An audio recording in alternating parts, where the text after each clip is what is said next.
बिस्मिल्लाहिर्रहमानिर्रहीम। अस्सलाम वालेकुम डियर मेंबर्स, वेलकम करता हूँ आपको आज के प्रोडक्ट ट्रेनिंग सेशन में। मैं हूँ Rashid Munir, product trainer Tianshi international Pakistan head office से। डियर मेंबर्स, जैसे कि आप लोगों को पता है, हम जो एजुकेशन एंड ट्रेनिंग डिपार्टमेंट है हमारा, वो रेगुलरली अपने मेंबर्स के लिए जो है वो मुख्तलिफ प्रोडक्ट ट्रेनिंग सेशंस अरेंज करवाते हैं। मुख्तलिफ प्रोडक्ट ट्रेनिंग सेशन में हम जो है वो कुछ जो हमारी प्रोडक्ट्स हैं उनके हवाले से डिस्कशन करते हैं, हेल्थ के डिवाइसेस हैं उनके हवाले से डिस्कशन करते हैं। और आज जो टॉपिक हम डिस्कस करेंगे या आज जो प्रोडक्ट हम डिस्कस करने जा रहे हैं वो है टियांशी चिट्रोसान कैप्सूल। टियांशी चिट्रोसान बेसिकली हमारी एक प्रोडक्ट है, एक सप्लीमेंट है जो हम अपने बॉडी की जो हेल्थ ऑप्टिमम हेल्थ है या एक हेल्थी लाइफस्टाइल है उसको अचीव करने में, बहुत सारी बीमारियों से बचने में जो है वो काफ़ी हद तक जो है वो हमारी मदद कर सकता है। तो चिट्रोसान बेसिकली ये है क्या? चिट्रोसान इज़ बेसिकली पॉलीसेकेराइड और पॉलीमर। अमूमन जो है वो ये इसको जो मॉडर्न रिसर्च है या जितनी भी मुख्तलिफ रिसर्च इंस्टीट्यूट में जदीद रिसर्च हो रही है तो वो इसी पॉलीमर की बेस पे हो रही है। बहुत ज़्यादा इसके फ़ायदे हैं, एंटी इन्फ्लेमेटरी प्रॉपर्टीज़ हैं, इसके अलावा और भी बहुत सारी प्रॉपर्टीज़ है। इसी वजह से इन्हीं जो बेनिफिट्स की बुनियाद पे जो है वो आजकल की रिसर्च इंडस्ट्री में ये पॉलीमर या ये प्रोडक्ट जो है वो बहुत ज़्यादा इन है। तो ये कौन से हमारे ऐसे फंक्शंस हैं बॉडी के या कौन से ऐसे कंडीशंस हैं जिनसे हमें जो है वो काफ़ी हद तक प्रिवेंट रख सकता है और कैसे जो है वो ये हमारी बॉडी के लिए फ़ायदेमंद हो सकता है, ये चीज़ें जो है वो ब्रीफली आज के ट्रेनिंग में हम डिस्कस करेंगे। तो सबसे पहले डिस्कस करेंगे आजकल की जो मौजूदा दौर में कुछ बीमारियां ऐसी है या कुछ डिजीज़ कंडीशंस ऐसी है जो बहुत ही ज़्यादा प्रिवेलेंट है और उसे कहते हैं डिजीज़ ऑफ एफ्लुएंस, यानी कि rich people's disease of rich people disease. इनको क्यों कहते हैं? क्योंकि ये ऐसे लोग जो अमूमन ऐसे लोगों का जो लाइफस्टाइल है वो सेडेंट्री होता है, उनकी कोई भी फिज़िकल एक्टिविटी नहीं होती, कोई भी बॉडी की मूवमेंट नहीं होती, तो उससे रिलेटेड जो है वो बहुत सारी बीमारियां जो है वो हमारी बॉडी में जन्म ले सकती हैं। जिस तरह लेट सपोज कार्डियोवास्कुलर डिजीज़ हैं, तो ये सारी चीज़ें जो है वो हमारे दिल और जो ब्लड वेसल्स हैं उनसे रिलेटेड जो बीमारियाँ हैं वो अमूमन हमारी जो अपनी रूटीन है, अपनी जो हम लाइफस्टाइल जो है वो डिस्टर्ब करते हैं, ख़राब करते हैं, तो उसी सेडेंट्री लाइफस्टाइल की वजह से जो है वो ये सारी बीमारियां होती हैं। हमारा कोलेस्ट्रॉल बिल्डअप होता है, हमें शुगर होता है, हमें जो है वो ब्लड प्रेशर होता है, कोलेस्ट्रॉल हमारे ब्लड वेसल्स में जो है वो डिपॉजिट हो जाता है, इसकी वजह से जो है वो ब्लड फ्लो प्रॉपर नहीं हो रही होती और हमारा बीपी जो है वो रेज हो जाता है। इसके अलावा ट्यूमर और कैंसर, डायबिटिक्स जिसे शुगर हम कहते हैं, लो इम्यूनिटी एंड हार्मोनल इम्बैलेंस, ये सारे वो डिजीज़ हैं जो हमने अपने लाइफस्टाइल को डिस्टर्ब करके, अपनी डाइट को ख़राब करके जो है वो हम अपने ऊपर जो है वो ख़ुद जो है वो हमारी वजह से होते हैं। तो ऐसे बहुत सारी बीमारी, इन समय जो है वो बहुत सारी बीमारियों से बचने के लिए अगर हम अपने डेली लाइफ रूटीन को बेहतर बनाएं, अपने जो डाइट है उनका ख्याल रखें, प्रॉपर जो है वो फिज़िकल जो एक्सरसाइज वगैरह है वो करें, तो काफ़ी हद तक जो है वो इन सारी बीमारियों से हम बच सकते हैं। इसके अलावा ऐसे कुछ सप्लीमेंट्स हैं जो हमारे इन चीज़ों को जो है वो और भी ज़्यादा बेहतर करते हैं। हमारी जो बॉडी की डिटॉक्सिफिकेशन है या बाज़ औक़ात चीज़ें इस तरह होती है कि जब हम खाना खा रहे होते हैं तो कुछ चीज़ें जो है वो या कुछ चीज़ें हमारी बॉडी की मेटाबॉलिक कैपेसिटी से ज़्यादा होती हैं, मतलब हम वो चीज़ें ज़्यादा इस्तेमाल कर रहे होते हैं, उनकी यूटिलाइजेशन उतनी नहीं होती, वो बॉडी के ऊपर जो है वो एक बर्डन या बोझ सा बन जाता है। बॉडी के एंजाइम्स उतने नहीं होते, बॉडी की मेटाबॉलिक कैपेसिटी उतनी नहीं होती जितनी हम जो है वो चीज़ें ले रहे होते हैं। तो उसकी वजह से जो है वो जो एक्सेसिव अमाउंट ऑफ डाइट है या जो भी चीज़ें वो हमारी मुख्तलिफ बॉडी पार्ट्स में जो है वो जाके डिपॉजिट होती है। इसके मिसाल हम जो है लेट सपोज कोलेस्ट्रॉल की ले लें, तो अगर कोलेस्ट्रॉल को हम ज़रूरत से ज़्यादा ले रहे हैं, हद से ज़्यादा उसको इस्तेमाल कर रहे हैं, तो होगा क्या कि कोलेस्ट्रॉल का एक लेवल तो हमें चाहिए, लेकिन अगर वो जो इनटेक है वो हमारे उस लेवल से एक्सीड कर जाए तो वही कोलेस्ट्रॉल जो है वो हमारे लिए नुकसानदेह साबित हो सकता है। वो हमारे ब्लड वेसल्स में जो है वो डिपॉजिट होगा, वो इसके अलावा बाकी बहुत सारी टिश्यूज़ में जो है वो जाके यही कोलेस्ट्रॉल डिपॉजिट होगा और हमें जो है वो मुख्तलिफ कार्डियोवास्कुलर डिजीज़ या कार्डियोवास्कुलर बीमारियाँ जो हैं वो इसकी वजह से हो सकती हैं। तो ऐसी चीज़ों से बचने के लिए जो है वो हम जो है वो मुख्तलिफ, अगर आप अपनी डाइट को ख्याल रखें, प्रॉपर फिज़िकल मूवमेंट करें और उसके साथ ही साथ अगर ये सप्लीमेंट इस्तेमाल करें, तो ये सप्लीमेंट्स भी हमारी जो डाइट है या जो हमारी जो मुख्तलिफ एक्सेसिव अमाउंट ऑफ चीज़ें लेते हैं उसको जो है वो काफ़ी हद तक कम करने में हमारी मदद कर सकती हैं। क्योंकि ये अक्सर जो पिछली ट्रेनिंग हैं उसमें मैंने डिस्कस किया था कि ये हमारी क्लिनजिंग प्रोडक्ट्स है, ये हमारी बॉडी की सफाई करती है। क्लिनजिंग कैसे करती है कि जो एक्सेसिव अमाउंट ऑफ चीज़ें हैं, सरप्लस मटेरियल है, उसके साथ बाइंड हो के जो है वो जिस्म से निकालती है।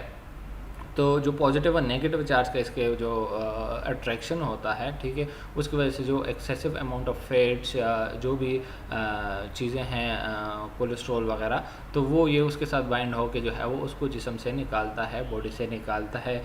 इसके अलावा इसके जो मुख्तलिफ बेनिफिट्स हैं या जो फंक्शंस हैं उसमें सबसे पहले जो है वो it lipids the lowers the lipid level, enhance control blood pressure. Lipid के लेवल अगर अमूमन जो है वो जब जिन लोगों का बीपी हाई रहता है तो उनका लिपिड लेवल या लिपिड प्रोफाइल भी जो है वो डिस्टर्ब होता है, लिपिड लेवल उनका ज़्यादा होता है, ट्राइग्लिसराइड्स ज़्यादा होते हैं, कोलेस्ट्रॉल ज़्यादा होता है, जिसकी वजह से उनको जो है वो बीपी हाई रहता है। तो जो चिटोसान का पॉलीमर है ये बेसिकली करता क्या है, it obstruct the absorption of fats जब हम लेते हैं, जिस भी खाने में फैट्स होते हैं तो ये उनकी एब्जॉर्प्शन को रोकता है। जब वो एब्जॉर्ब नहीं होगा तो ऑटोमेटिकली वो हमारे ब्लड में नहीं जाएगा और वो जो है वो हमारे बॉडी से बाईपास हो जाएगा, वही फैट्स जो एक्सेसिव अमाउंट ऑफ फैट्स होगा वो हमारी बॉडी से निकल जाएगा। इसके अलावा इंक्रीज हाई डेंसिटी, कुछ लिपोप्रोटीन्स होते हैं, हाई डेंसिटी लिपोप्रोटीन्स और लो डेंसिटी लिपोप्रोटीन्स। तो हाई डेंसिटी लिपोप्रोटीन्स हमारी बॉडी के लिए फ़ायदेमंद होते हैं, मुख्तलिफ फिजियोलॉजिकल फंक्शन में उनका किरदार होता है, तो ये उनके लेवल को बढ़ाता है। जो लो डेंसिटी लिपोप्रोटीन्स होते हैं उनके जो लेवल को जिसे बैड कोलेस्ट्रॉल भी कहा जाता है, तो उसको कम करते हैं। इसके अलावा it can control blood sugar level. हमारी ब्लड शुगर लेवल जो कार्बोहाइड्रेट्स या ग्लूकोज की मेटाबॉलिज्म होती है उसको एक नॉर्मल लेवल पे रखता है, एक बैलेंस लेवल पे रखता है, जिसकी वजह से हमारे जो ब्लड शुगर है वो नॉर्मल या कंट्रोल लेवल पे रहता है। इसके अलावा it keeps away cancerous cells. हमारी बॉडी में जो मुख्तलिफ कैंसरस डेली बेसिस पे या इस तरह मुख्तलिफ टाइम इंटरवल्स के बाद जो है वो कुछ सेल्स ऐसे होते हैं जो कैंसर की सूरत इख्तियार कर जाते हैं, जो म्यूटेट हो जाते हैं, जो डैमेज हो जाते हैं, वो फिर क्या करते हैं अपने सराउंडिंग में जो बाकी सेल्स हैं उनको डैमेज करते हैं और कैंसर की सूरत जो है वो इख्तियार कर जाते हैं। और ये चीज़ जो कंट्रोल कर रही होती है बेसिकली हमारी इम्यून सिस्टम जो है वो इसको कंट्रोल करती है। अगर हमारा मुदाफ़ित निज़ाम बेहतर है, इम्यून सिस्टम स्ट्रॉन्ग है, तो ये जो कैंसरस सेल्स हैं या ऐसे सेल्स डैमेज सेल की डिटेक्शन है वो इनिशियल स्टेजेस में होगी और बॉडी जो है वो उसको प्रॉपरली एलिमिनेट कर पाएगी। इसके अलावा इम्प्रूव्स लीवर फंक्शन जो है वो ये बेसिकली हमारे लीवर को बेहतर बनाता है, उसके सेल्स को एक्टिव रखता है, हमारी लीवर की डिटॉक्सिफिकेशन। लीवर का बेसिकली काम में ही डिटॉक्सिफिकेशन का है। हमारी बॉडी में जितने भी टॉक्सिक सब्सटेंसेस हैं, हार्मफुल सब्सटेंसेस हैं, उनको निकालना जो है वो हमारे लीवर का काम है। तो ये इसके फंक्शंस को बेहतर बनाता है, उसमें जो मौजूद सेल्स होते हैं लीवर के सेल्स उनको एक्टिव रखता है। इसके अलावा बूस्ट इम्यून सिस्टम, हमारे इम्यून सिस्टम में जो है वो मुदाफ़ित निज़ाम है उसको बेहतर बनाता है। लीवर मैं अक्सर ट्रेनिंग्स में कहता हूँ मोस्ट इंपॉर्टेंट ऑर्गन है हमारे इम्यून सिस्टम के लिए। तो ये लीवर के फंक्शंस को जब बेहतर बनाएगा तो ऑटोमेटिकली हमारा जो इम्यून सिस्टम है या मुदाफ़ित निज़ाम है वो बेहतर होगा। इसके अलावा it can absorb and remove heavy metals. बाज़ औक़ात हमारी बॉडी में जो है वो हैवी मेटल्स आ जाते हैं खाने समय या मुख्तलिफ सोर्सेज से, तो वही हैवी मेटल्स जिसमें कैडमियम, कॉपर, निकल, जिंक, आर्सेनिक वगैरह ये सारे जो है वो हैवी मेटल्स होते हैं जो हमारी बॉडी में जाके हमारे स्टमक में जाके जो है वो मुख्तलिफ पैथोलॉजिकल कंडीशंस कॉज करते हैं। तो ऐसे हैवी मेटल्स को जो है वो उसको एब्जॉर्ब करके बॉडी से निकालना, ये बेसिकली उसके साथ जो चिटोसान का पॉलीमर है ये हैवी मेटल्स के साथ बाइंड हो जाता है और उसको जो है वो एब्जॉर्प्शन से या बॉडी के अंदर जाने से ब्लड में दाखिल होने से रोकता है और उसको जो है वो फ़ौरन जिस्म से निकाल लेता है। इसके लिए it is also good for digestive ulceration. Basically digestive ulceration है क्या, होता क्या है कि हमारे स्टमक में जो है वो मुख्तलिफ डाइजेस्टिव जूसेस पाए जाते हैं, डाइजेस्टिव एंजाइम्स पाए जाते हैं जो हाईली एसिडिक होते हैं। तो जो स्टमक वॉल है या जो मैदे का हमारे जो इनर जो लाइनिंग है उसको इस डाइजेस्टिव जूस से बनाने के लिए एक बैरियर होता है जिसे म्यूकोसल बैरियर जो है वो कहते हैं, म्यूकोसल बैरियर कहते हैं। वो करता बेसिकली क्या है, जो हाईली एसिडिक डाइजेस्टिव जूसेस होती हैं वो क्या कर रही होती है, हमारे स्टमक के वॉल को डिस्टर्ब करती है, उसको जो है वो डैमेज करती हैं। तो उस डैमेज को रोकने के लिए उस पर जो है वो एक लेयर होती है जिसे म्यूकस मेम्ब्रेन कहते हैं। तो बाज़ों का जो है वो लेयर डिस्टर्ब हो जाती है, या तो ज़्यादा एसिडिटी की वजह से, या और भी मुख्तलिफ इन्फेक्शन होते हैं स्पाइलोरा वगैरह, वो हमारे जो म्यूकोसल बैरियर है या जो म्यूकोसल लाइनिंग है उसको डैमेज करते हैं, उसको ख़राब करते हैं, उसको परफोरेट करते हैं। तो वहाँ पे जो स्टमक वॉल है वो उस डाइजेस्टिव जूसेस के अगेंस्ट जो है उसके लिए एक्सपोज हो जाता है। फिर वो डायरेक्टली जाके वो डाइजेस्टिव जूसेस हैं वो स्टमक वॉल को जो है वो डैमेज करते हैं। इस कंडीशन को कहते हैं अल्सर, जब वो म्यूकस मेम्ब्रेन जो है वो डैमेज हो जाए। तो एक ऐसे कंडीशन में ये बहुत हेल्पफुल साबित हो सकती है, क्योंकि ये जैसे ही हमारी जो चिटोसान है बेसिकली पॉलीमर होता है जो स्टमक में जाके पहुँचता है, ये जेली टाइप बन जाता है, और वही जेली जो है वो उस डैमेज्ड म्यूकोसल मेम्ब्रेन को जो है वो कवर अप करती है, और इस तरह जो डाइजेस्टिव अल्सरेशन होता है उसको जो है वो उसमें हमारी जो है वो काफ़ी हेल्प आउट कर सकती है, और वो जो डैमेज्ड म्यूकोसल मेम्ब्रेन होगी उसको जो है वो फ़ौरन रिकवर कर सकती है। इसके अलावा it is good for injury. अक्सर जो है वो वाउंड हीलिंग में इसका मोस्ट इम्पॉर्टेंट रोल है। अक्सर बॉडी में हमारे मुख्तलिफ जो वाउंड्स बनते हैं तो इसका बेसिकली फ़ंक्शन है एज एंटी इन्फ्लेमेटरी, और वाउंड में इन्फ्लेमेशन मुख्तलिफ इन्फ्लेमेटरी जो है वो मीडिएटर्स आ जाते हैं, इन्फ्लेमेशन वहाँ पे होता है।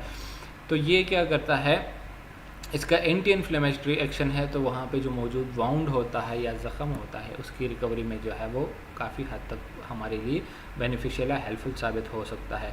To so many function and amazing result, chitosan is being used more and more currently जो है सर मैंने बताया, due to its different properties and anti inflammatory properties हैं, इसकी वजह से जो है वो इसका जो इस्तेमाल है वो बहुत ज़्यादा हो रहा है। करंटली जो रिसर्च इंडस्ट्री है मुख्तलिफ रिसर्च टॉपिक पे जो है वो मुख्तलिफ नैनो पार्टिकल्स बनाते हैं या जो भी मुख्तलिफ फार्मूलेशंस बनाते हैं, तो उसमें इसका इस्तेमाल जो है वो ज़्यादा से ज़्यादा हो रहा है due to it so many advantages. किन लोगों के लिए बेनिफिशियल है, इट इज़ गुड फॉर ऐसे लोग जिनका जो है वो इम्यून सिस्टम कमज़ोर रहता है, मुदाफ़ित निज़ाम कमज़ोर रहता है, बार बार उनको इन्फेक्शंस होते हैं, या ऐसे लोग जिनका लिपिड लेवल हाई रहता है, लिपिड प्रोफाइल उनका हाई रहता है, जिसकी वजह से उनका बीपी जो है वो शूट कर जाता है। तो ऐसे कंडीशंस को जो है वो प्रिवेंट रखने के लिए, ऐसे कंडीशंस जो सेवेरिटी की तरफ जाने से बचने के लिए जो है वो हम इसको इस्तेमाल कर सकते हैं। यूज़ेज जो है वो इसका इंतहाई आसान है। आप जो है वो इसे 2 से लेके 2 दिन में 2 दफ़ा ले सकते हैं, 2 से लेके 3 कैप्सूल तक एट अ टाइम, सुबह और शाम को, जिसकी वजह से आप जो है वो एक हेल्दी लाइफस्टाइल अचीव कर सकते हैं। जितनी भी हमने मुख्तलिफ जो डिजीज़ ऑफ एफ्लुएंस है तो उनसे काफ़ी हद तक जो है वो आप महफूज रह सकते हैं। तो ये थी हमारी आज की डिवाइस चिटोसान के बारे में डिस्कस किया ब्रीफली जो है वो इसके बारे में हमने बताया कि व्हाट इज़ बेसिकली चिटोसान, और ये कौन से हमारे बॉडी के ऐसे मुख्तलिफ फिजियोलॉजिकल फंक्शंस हैं, कौन से ऐसे डिजीज कंडीशंस हैं जिनसे जो है वो ये हमें प्रोटेक्ट रख सकता है, जिनसे हमें ये प्रिवेंट रख सकता है। तो इंशाल्लाह जो नेक्स्ट ट्रेनिंग होगी उसमें एक नए टॉपिक के ऊपर या एक नए प्रोडक्ट के ऊपर जो है वो डिस्कशन करेंगे।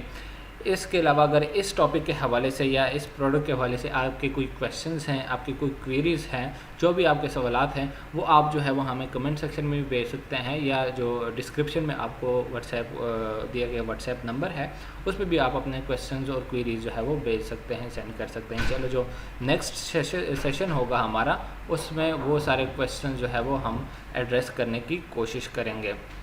इसके अलावा जो हमारी जो ट्रेनिंग्स होती हैं, सारी ट्रेनिंग हमारी जो सोशल मीडिया प्लेटफॉर्म है, फेसबुक और यूट्यूब, इन पे अवेलेबल होती हैं। आप जो है वो इनसे जो भी ट्रेनिंग आपको चाहिए, जो भी प्रोडक्ट के ऊपर आपको इन्फॉर्मेशन चाहिए, तो यहाँ से आप जो है वो इसको ले सकते हैं। इसके अलावा इंशाल्लाह जो हमारा नेक्स्ट सेशन होगा उसमें आपसे दोबारा मुलाकात होगी। तब तक के लिए इजाज़त चाहता हूँ। अल्लाह हाफ़िज़।